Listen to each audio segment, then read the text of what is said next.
Hello, my name is Russell Myers, independent for U.S. President for 2024. All right, so the Pentagon has failed its fifth audit in a row. So, what exactly does this mean? Let me go into a few things to explain exactly what this means. Most media is not explaining this, or our government is not taking this seriously. Most American citizens, just shrug because they keep on hearing this, but they don't put these numbers into perspective. Let's take a look at these numbers. Okay, and all right, so the Pentagon fails its fifth audit in a row. What does the Pentagon spokesman have to say? The comptroller, I would not say that we flunked, said DoD Comptroller Mike McCord, although his office did note that the Pentagon only managed to account for 39% of its $3.5 trillion in assets. Think about that. If you took an audit of your own assets and you could only account for 39% of your assets, what would that mean? Let me tell you what this means. All right, of the 27 agencies audited within the Department of Defense, only 7 received a passing grade.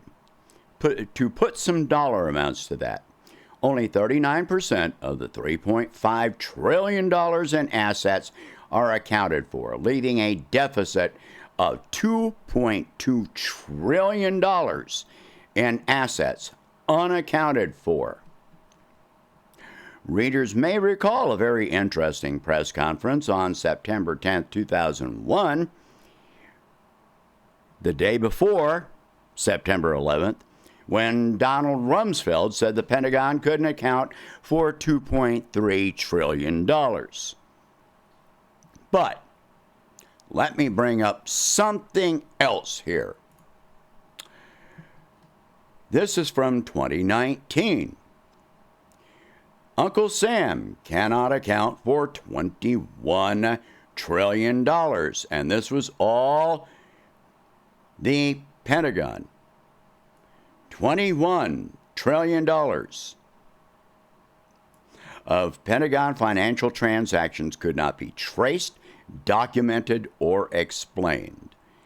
$21 trillion in Pentagon accounting errors. Medicare for all costs $32 trillion. That means 66% of Medicare for all could have been funded already by the Pentagon, and that's before premiums. We're not done yet. All right, so $21 trillion, $2 trillion, over $2 trillion. Let me show you something. What is the United States GDP? $23 trillion, equal to the amount, or less than the amount, that the Pentagon cannot account for.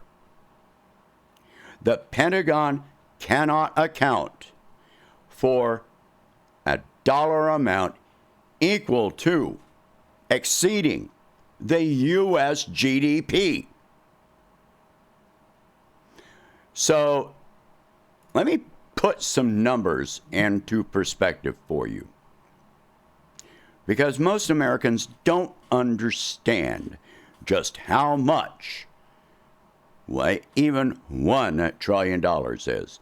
Well, let's go with the 23. 23,000. 23 million. 23 billion. 23 trillion.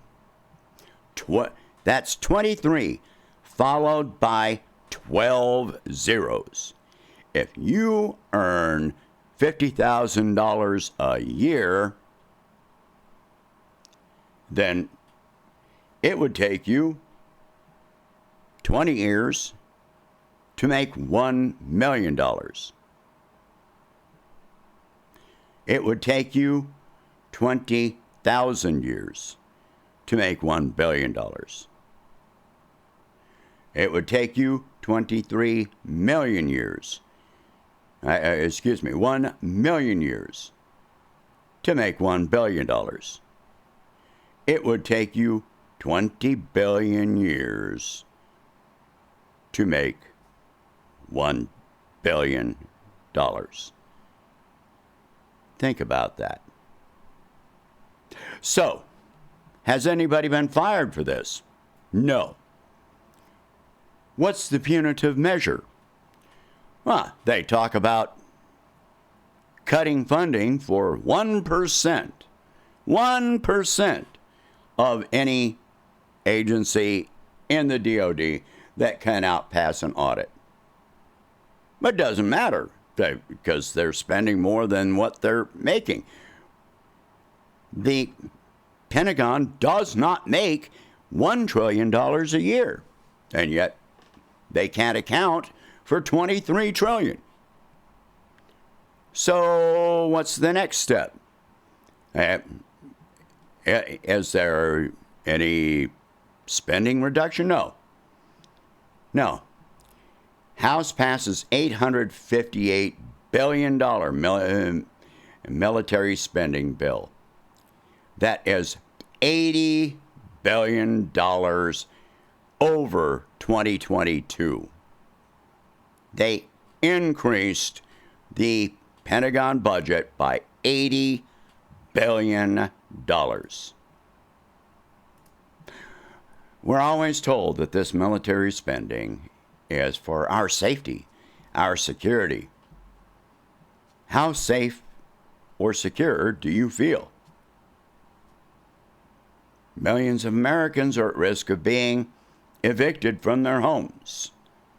People are depleting their savings. Our roads and bridges are collapsing. In my own policies, I have suggested diverting funding from the military and spending it on roads, bridges, schools, hospitals, etc. Things that actually create jobs, which they're always talking about, oh, well, it creates jobs, but then they keep on automating many of the jobs that this allegedly creates. Right this moment, while we're sending all these artillery shells to Ukraine, well, right now, we can produce, our Defense Department contractors can produce 14,000 artillery shells per month. Ukraine is firing 4,000 to 6,000 shells a day. So, from our max capacity for production, with just artillery shells, just artillery shells,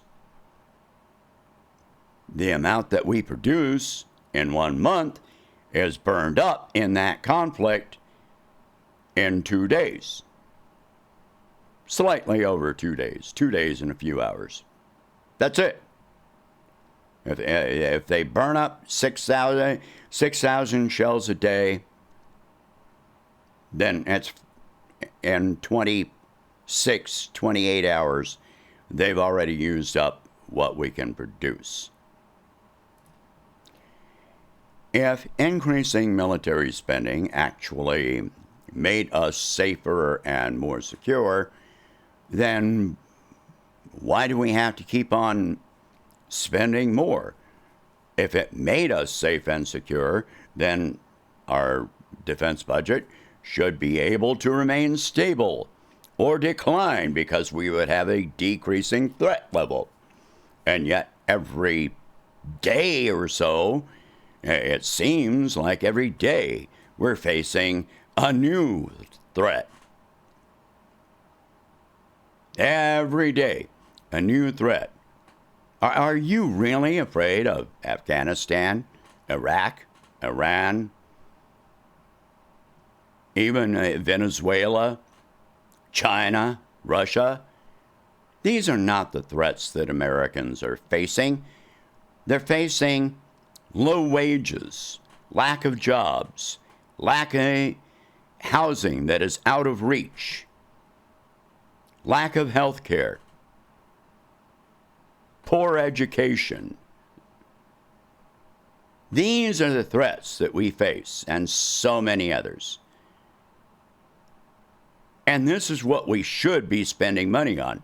These things would create actual living wage jobs and improve our communities. This is what would make us safer as far as international threats, including Russia and China. If you want to decrease the threat from other countries, then you engage in diplomacy. You make more amenable, friendly discussions with other countries so that they are not a threat to you. I mean, what is the response to this? Well, of course, China has increased their defense spending by 8%. Why? Because of the threat being posed by American forces in the South China Sea.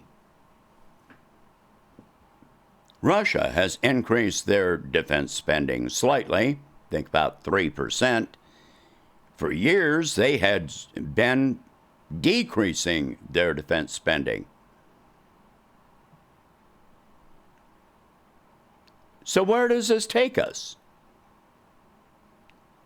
As this keeps on going up, so does our debt. They just had to pass a bill just to keep the government open again. All of these things wind up increasing the national debt, and as of right now, 15% of U.S. federal tax revenue, goes toward paying interest on the U.S. national debt. And yet we're spending way more than that revenue. There's a time when this is going to cause a backlash, a collapse of the dollar. Who's buying that debt? Who's paying that debt? You're paying that debt. And how long is it going to take to pay off over $32 trillion in debt? They keep on suspending the debt ceiling or raising the debt ceiling over and over again. Well, we don't have enough, so let's just keep on taking on more debt. That doesn't, but we're not creating more federal jobs, more living wage jobs. We're not doing anything to help our senior citizens, our veterans, or our citizens in any way. Your access to health care is more and more out of reach. Your access to housing is more and more out of reach. What people are spending their savings, they're living on credit card debt, which the interest on that keeps on going up. With that 15% of federal tax revenue being paid toward interest to service the debt, that as the interest rates rise, so does the percentage of your tax dollars that are going toward nothing but but interest on the debt. And where does that go? Well, that goes to private banks. It's time to take that money back. It's time to create real jobs. It's time to improve our society, our economy, so that we can stop doing this. It's time to make us all safer in real terms as a society, as a community. There is never going to be a time when our current government structure is going to tell you, oh, we're in less danger than we were in last year. It's not going to happen. But look at the dangers that you're facing on a daily basis. Who cares about that? Well, I do. I care about that. But Congress, the current president, the prior president, the prior president, the prior president, do any of them care about what you're actually facing as a threat? No, they don't. They will take money from programs that actually help our society and put it more toward bombs, bombers, bullets, things to kill other human beings in other countries.